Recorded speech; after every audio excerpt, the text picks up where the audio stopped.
Imagine, it's a Friday night in 1968. You're parked on a quiet lover's lane in Vallejo, just looking at the stars. Then, a car pulls up.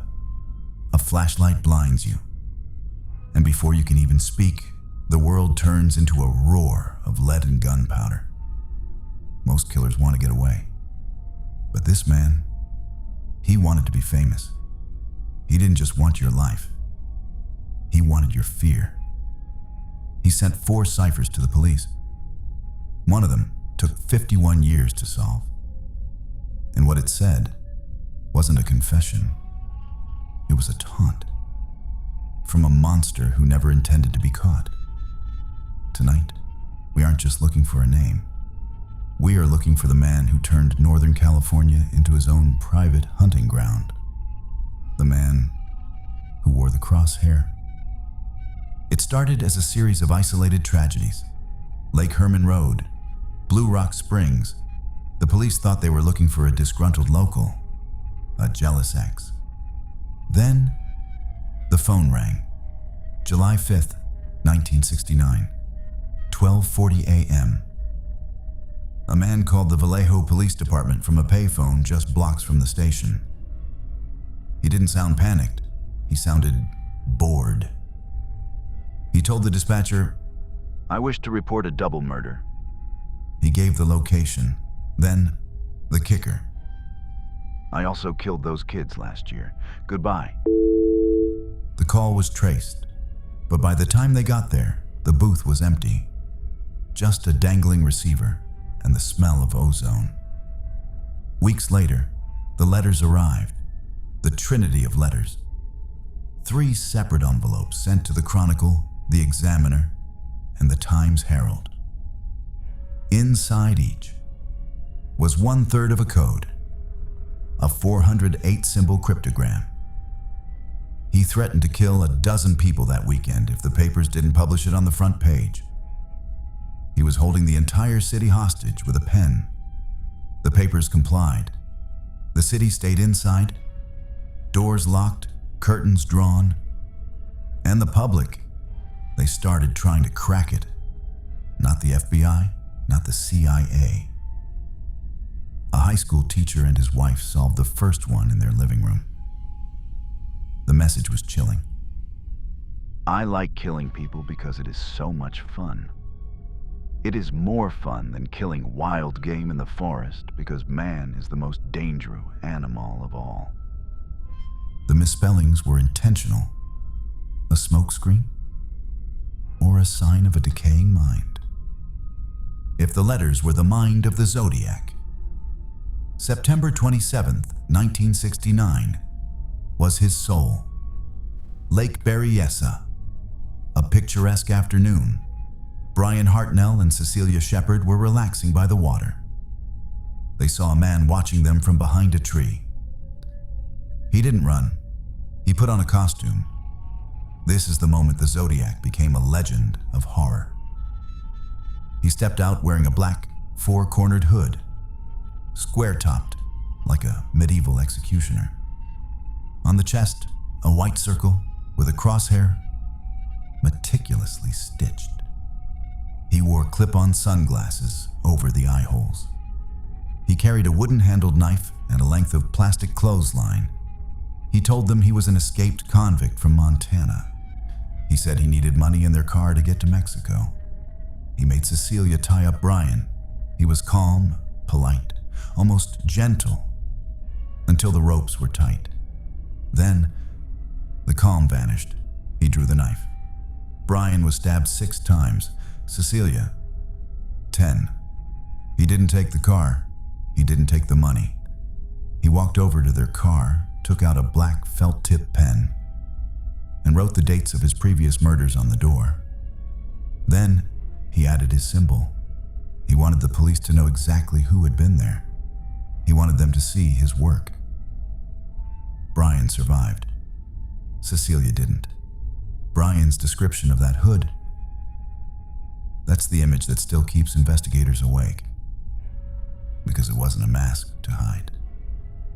It was a vestment. He was a priest in a religion of 1. For 51 years, the Z340 cipher was the holy grail of cryptography. 340 symbols of absolute chaos. The best codebreakers in the world tried to solve it. Computers ran billions of permutations. Nothing. People began to think it was a fake. A final, cruel joke from a man who had stopped killing but wanted to keep the world guessing. But in December 2020, 3 men, David Oranchak, Sam Blake, and Jarl van Eyck, found the key. It wasn't a simple substitution, it was a transposition cipher. He had laid the message out in a diagonal pattern, shifting the columns, making it impossible for standard 1960s logic to break. When the words finally formed, they were a scream from the past. I hope you are having lots of fun in trying to catch me. I am not afraid of the gas chamber because it will send me to paradise all the sooner. He called his victims slaves. He believed he was building an army for the afterlife. But there was no name, no address, just more arrogance. But why did it take 51 years? Because the Zodiac, for all his supposed illiteracy, was a genius of misdirection. He used techniques that weren't even in military manuals at the time. Where did he learn that? Was he Navy? Was he a postal clerk? Or was he something much worse? There is one name that dominates this case. Arthur Leigh Allen. If you look at the circumstantial evidence, it's a slam dunk. He wore a Zodiac brand watch. He owned a typewriter that matched the letters. He told a friend he wanted to kill people and call himself the Zodiac. He was near every crime scene when they happened. He was a convicted child molester with a hatred for authority. The police were so sure. They raided his home. They found a basement filled with strange diagrams, knives, guns. But then, the science hit a wall. The DNA on the stamps didn't match. The fingerprints on Paul Stein's cab didn't match. The handwriting experts couldn't agree. Was Allen the killer, and he just had a friend lick the stamps? Or was the Zodiac a ghost that Allen was merely obsessed with? In 1991, a survivor, Michael Majot, pointed to a photo of Allen and said, "That's the man who shot me." Allen died of a heart attack a year later. He took his secrets to the grave, but since his death, more suspects have emerged. Ross Sullivan, Gary Post, Jack Tarrance. Every few years, a new definitive answer appears. And every few years, the DNA says no. The Zodiac didn't just kill people. He killed the sense of safety in a city. He threatened school buses. He claimed he would pick off the kiddies as they bounced out of the bus. He turned every yellow bus into a target. Police cars followed every route. Parents stayed at the stops with shotguns. He never did it. He didn't have to. The threat was enough.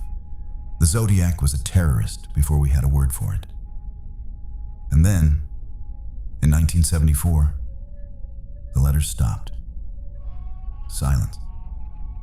Did he die? Did he get arrested for something else? Or did he just stop? Some think he's still alive, an old man in a nursing home, watching these very videos, smiling at the fact that we are still talking about him, still trying to solve his puzzles, still his slaves. The Z340 is cracked, but the Z13 remains. It's a code only 13 characters long. It starts with the words, "My name is," followed by 13 symbols we still can't read. He gave us his name. He put it right in front of our eyes. And after 60 years, we are still too blind to see it. Take a look at the symbols in the background of this video. One of them doesn't belong, just like him. He's always there. You just have to know.